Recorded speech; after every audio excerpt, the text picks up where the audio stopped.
అదే అదే తరపుడే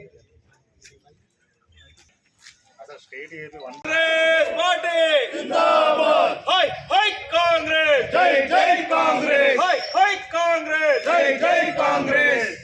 రేవంత్ రెడ్డి గారి నాయకత్వం వర్ధిల్లాలి రేవంత్ రెడ్డి గారి నాయకత్వం వర్ధిల్లాలి సంజయ్ అన్న గారి నాయకత్వం వర్ధిల్లాలి సంజయ్ అన్న గారి నాయకత్వం వర్ధిల్లాలి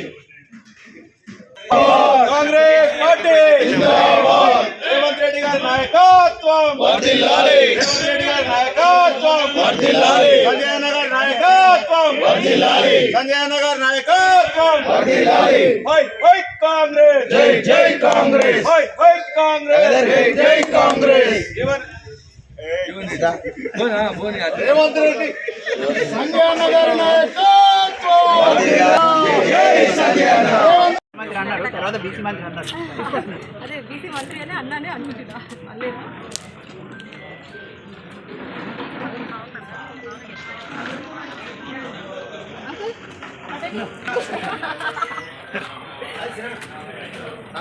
నిన్న రాష్ట్ర వ్యాప్తంగా మనకు బీసీ బిల్లు మరి అసెంబ్లీ సాక్షిగా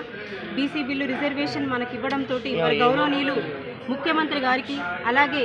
బీసీ మంత్రివర్యులైన పొన్నం ప్రభాకర్ గారికి హృదయపూర్వక ధన్యవాదాలు తెలియజేస్తున్నాము.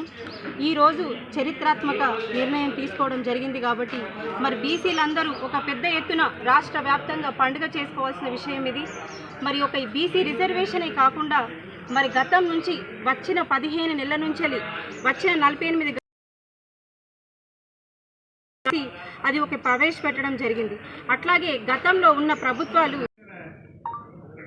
42% బీసీ రిజర్వేషన్ బిల్లు పెట్టినటువంటి సందర్భంగా సంబరాల నిమిత్తమై ఇక్కడికి వచ్చేసినటువంటి మాజీ మున్సిపల్ చైర్మన్ గిరి నాగభూషణ్ గారు, శ్రీమతి అడవాల జ్యోతి గారు, మరి ఇక్కడికి వచ్చిన ఔత్సాహిక కార్యకర్తలందరికీ పేరు పేరున నమస్కారాలు తెలియజేస్తూ, ఇది ఒక ప్రపంచంలోనే అద్భుతమైనటువంటి కార్యక్రమము. తెలంగాణ రాష్ట్రంలో మన పార్టీ అధికారంకి వచ్చింది. మరి రేవంత్ రెడ్డి గారు రాహుల్ గాంధీ సూచన మేరకు ఈ కులగణన చేయించి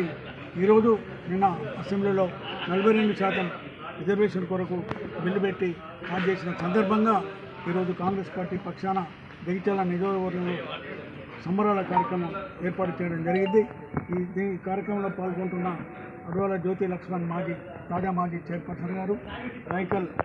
చైర్పర్సన్ హనుమాన్ గారు, ఇతర మాజీ కౌన్సిలర్లు, సోదరులు, సోదరిమణులు అందరూ కూడా నమస్కారం తెలియజేస్తూ,